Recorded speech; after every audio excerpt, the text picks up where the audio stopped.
Bonjour tout le monde, les DIY de Noël sont mes préférés, je suis trop contente de pouvoir vous proposer aujourd'hui 4 nouvelles idées déco, des objets assez sympas à fabriquer chez soi et on va commencer sans plus tarder avec ce petit village de Noël illuminé. Donc je me suis servi d'une boîte en bois, de neige artificielle, de flocons avec des différents éléments en bois comme des animaux, des pommes de pin, des étoiles, des sapins en bois, on aura aussi besoin d'un pistolet à colle ou d'une colle, des branches et puis quelques feuilles d'or pour la déco. Pour commencer, je place de la colle sur la partie inférieure ainsi que sur le fond de la boîte que j'étale avec le pinceau pour pouvoir placer la neige artificielle que je parsème simplement. Elle va ensuite se répartir un petit peu partout.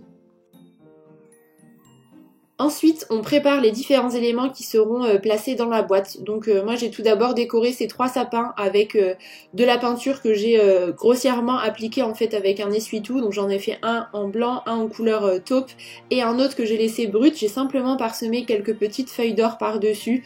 Donc là il faut être assez minutieux, mais je trouvais que ça apportait une touche un peu plus festive et j'aimais bien l'idée que les sapins soient tous les 3 totalement différents.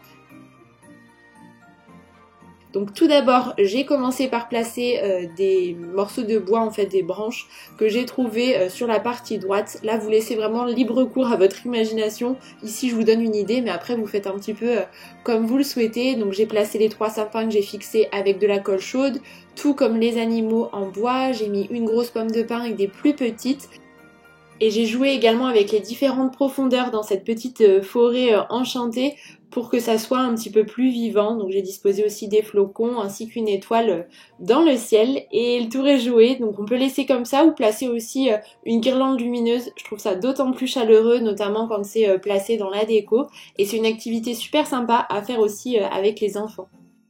On poursuit avec des boules de Noël personnalisées, donc pour ça j'aurai besoin de la machine de découpe Cricut, de boules en plastique ou en verre transparente. J'ai ensuite pris des paillettes dorées, de la neige artificielle, différents rubans, de la colle, les outils Cricut ainsi que les matériaux vinyles. Donc la machine de découpe Cricut est vraiment géniale, je m'en sers très régulièrement, je vous en ai déjà parlé à plusieurs reprises sur ma chaîne. En fait elle permet de personnaliser tout ce que vous voulez vraiment facilement et rapidement. Elle permet de découper, d'écrire et de dessiner sur différents matériaux.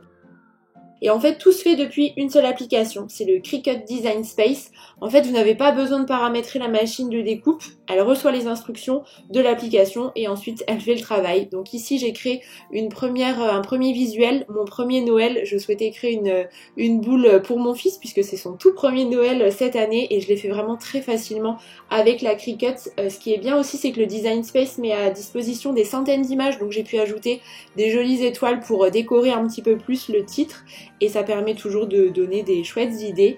J'ai décidé d'utiliser le vinyle doré puisque je trouvais que c'était assez joli avec la boule transparente. Donc vous voyez, la machine fait vraiment tout le travail.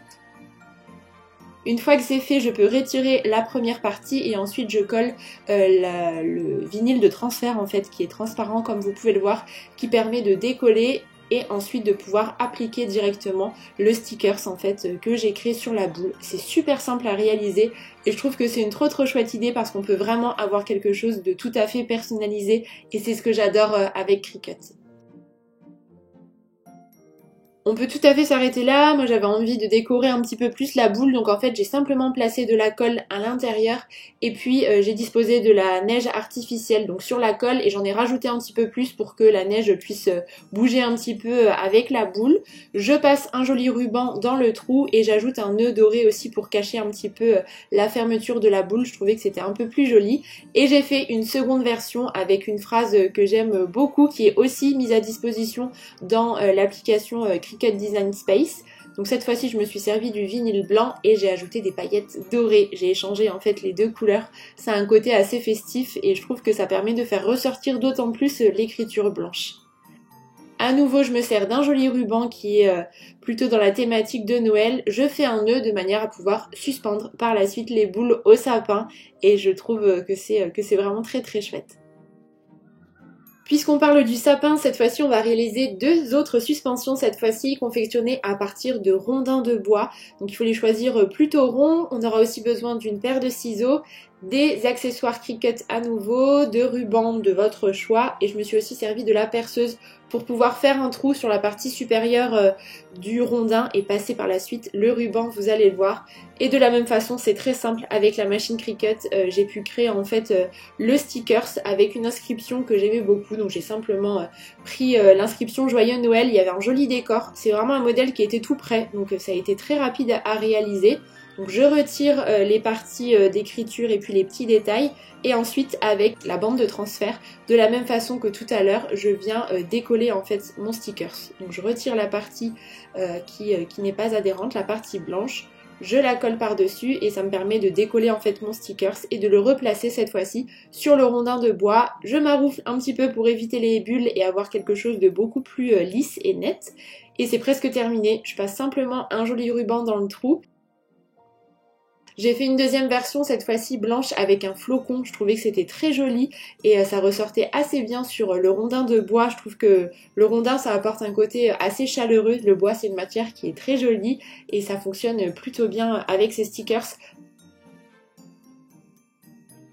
De toute façon, les possibilités sont vraiment très nombreuses. L'idée, c'est de laisser libre cours à son imagination et à sa créativité de manière à créer des suspensions qui sont vraiment uniques et qui conviennent tout à fait à ce qu'on apprécie.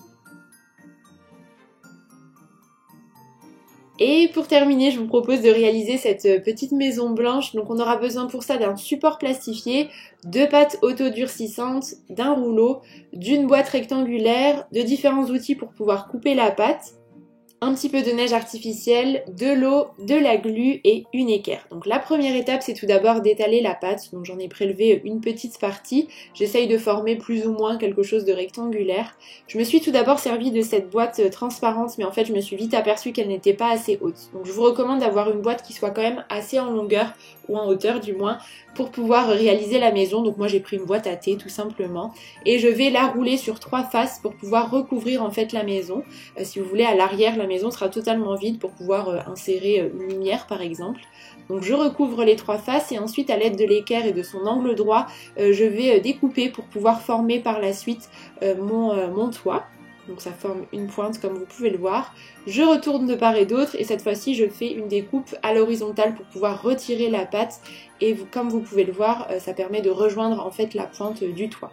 Je ne sais pas si mes explications sont très claires, je pense que les images sont plus parlantes. Et ensuite, à l'aide de ce petit outil, je vais réaliser des ouvertures. Donc une porte et différentes fenêtres.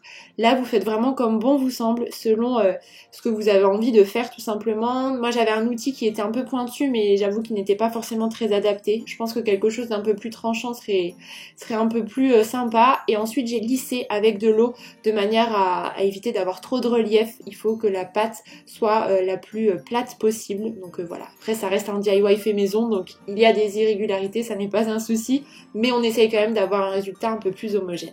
Je confectionne ensuite le toit, donc de la même façon, je réalise un rectangle dans la pâte et ensuite je vais simplement le placer sur l'angle de la boîte. C'est vraiment ce qui va former le toit en fait. Je suis les courbes, enfin les lignes de la boîte du moins. Je lisse avec un petit peu d'eau et il faut laisser sécher 24 heures minimum.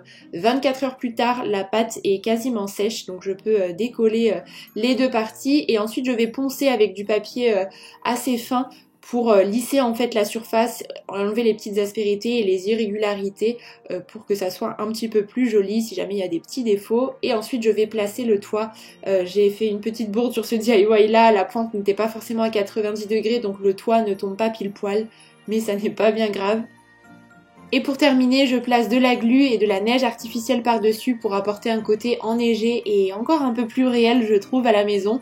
Ensuite, on peut la disposer avec des sapins, des bougies et une jolie guirlande lumineuse, pourquoi pas. Et voilà pour mes 4 idées de déco de Noël de cette année. N'hésitez pas à me dire quel est votre DIY préféré dans les commentaires. Et en attendant la prochaine vidéo, je vous embrasse très fort.